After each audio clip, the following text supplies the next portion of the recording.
Saudara-saudara yang terkasih dalam nama Tuhan Yesus Kristus, akhir-akhir ini banyak sekali orang yang meninggalkan Tuhan Yesus atau boleh dibilang mualaf atau ganti agama. Bagi saya pribadi itu keputusan dia, keputusan mereka. Ya nggak apa-apa, tidak apa-apa. Silahkan kalau mereka memang nyaman di agama lain atau di kepercayaan lain, monggo. Karena banyak sekali akhir zaman nanti orang akan meninggalkan Yesus sebagai Tuhan. Kenapa begitu? Karena kalau percaya Tuhan Yesus itu dengan logika, orang itu pasti akan meninggalkan, pasti akan murtad atau ganti agama. Tapi ingat, saudara-saudara yang terkasih dalam Kristus, orang di dalam Kristus yang sejati, dia tidak akan meninggalkannya. Dia tidak akan meninggalkan Yesus dalam kondisi apapun, seperti yang terjadi di negara-negara negara luar ya, seperti Syria atau Kongo yang sampai dibantai, dihabisin. Dia tetap percaya Yesus. Nah, itulah contoh Kristen sejati, Kristus, pengikut Kristus sejati. Kalau kayak Ruben Onsu itu kan hanya artis biasa. Dia yo nggak pernah ke gereja serius lah. Dia itu kan cari duit terus. Kemudian Yahya Waloni itu juga pendeta sing nggak jelas. Juga siapa lagi itu, Deddy Corbuzier itu kan juga nggak jelas juga sih ya, orangnya juga nggak jelas. Jadi logikanya jalan. Tuhan kok di logika? Kenapa Tuhan itu jadi manusia? Ya wajar lah, karena yang ditolong itu manusia, bukan harimau atau kucing. Kalau manusia jadi Tuhan itu nggak bisa, tapi kalau Tuhan menjadi apapun bisa. Dan itu terjadi karena memang dosa manusia itu tidak bisa diselamatkan kalau tidak karya Tuhan sendiri. Nabi-nabi itu dari Nabi Adam sampai Nabi yang terakhir itu nggak bisa. Yesus itu bukan Nabi, tapi Tuhan. Nabi itu hanya sebagai pemberita Injil aja. Tapi beliau atau dia itu sebenarnya Tuhan. Firman kok ya. Siapa yang pernah ketemu Tuhan langsung, ketemu Jabrus gitu ya, ketemu Jabrus gitu ya. Kayak kalau kamu ketemu Pak Presiden Joko Widodo atau Pak Prabowo, salaman gitu ya. Enak nanti kalau ketemu Tuhan seperti itu. Nggak bisa, saudara. Manusia udah jatuh dalam dosa. Dari dulu tuh firman.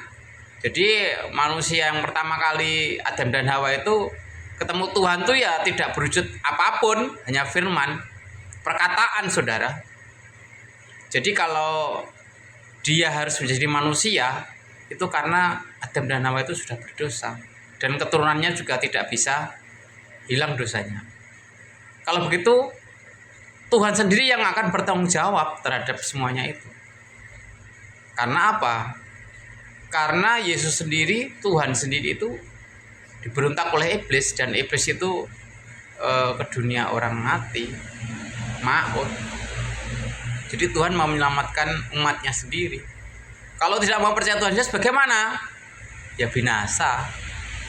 Kok bisa begitu? Iya dong, wong itu karya Tuhan. Kalau orang yang percaya Yesus pasti masuk surga?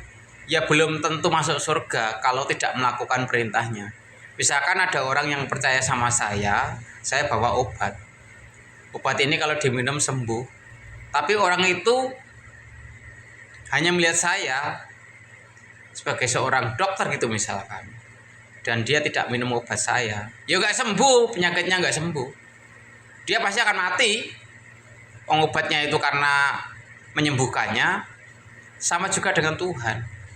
Kalau percaya sama Tuhan Yesus dan tidak mau melakukan perintahnya, ya mati nanti. Ya masuk neraka, binasa juga. Jadi mengakui Yesus sebagai Tuhan itu ya melakukan perintahnya. Seperti kalau kita itu dikenal oleh Bapak kita itu ya, saudara. bapak kita yang ada di rumah itu, dia pasti akan menyuruh anak-anaknya itu untuk manut supaya dia ngasih duit pada anak-anaknya. Istrinya kalau nggak nurut ya nggak kasih duit, ya nggak. Tuhan juga demikian, saudara. Ibaratnya seperti itu. Jadi percaya Yesus saja tidak melakukan perintahnya juga akan binasa juga. Yang pasti akan masuk surga atau kekekalan yaitu yang percaya sama Tuhan Yesus dengan apa adanya, perintahnya dilakukan dan larangannya juga dijauhi, dan semuanya seterus dengan tidak apa-apa. Jadi kalau saudara-saudara ingin tahu sebenarnya bagaimana tentang Yesus itu ya boleh tanya jawab dengan saya langsung. Karena saya itu udah lama berkecimpung dalam dunia kekristenan, dan saya dulu juga pernah meninggalkan Tuhan, saudara. Tinggalkan Tuhan, mualaf itu saudara. Gara-gara saya menikahi istri saya. Namun saya berdoa terus, saya nggak mau Tuhan nyawa saya hilang. Kalau misalkan dia itu tidak mau menyembah Yesus, ya sudah, biarlah saya ambil aja Tuhan. Tapi Tuhan sayang sama saya, dan malah istri saya dijumpai Tuhan sampai berkali-kali, sehingga saya masuk dalam Kristus. Puji Tuhan, saudara. Anak-anak saya juga begitu sehat selalu, semuanya sehat selalu. Begitu, saudara. Kalau saudara-saudara melihat orang-orang Kristen yang pindah agama, mualaf sebagainya, atau pindah ke agama lain, ya terserah, bebas. Yang penting kita yang masih hidup ini, yang masih percaya Tuhan Yesus, peganglah Yesus sebagai Tuhan dan Juru Selamat dengan melakukan semuanya. Jangan mengikuti dunia. Dunia itu kan hancur, ya enggak? Dunia itu kan hancur. Semua permasalahan kita berdoalah pada Tuhan. Oke, saya dari channel Fernando Haryanto adalah saya dulu seorang misionaris penginjil juga. Namun saya memilih sebagai seorang kreator konten juga. Ini mohon saudara, saya mohon doanya agar orang-orang Kristen pilihan Tuhan itu tetap percaya sama Tuhan sampai Tuhan memanggilnya, karena upahnya nanti surga. Surganya orang Kristen berbeda dengan surganya agama lain. Beda jauh. Amin.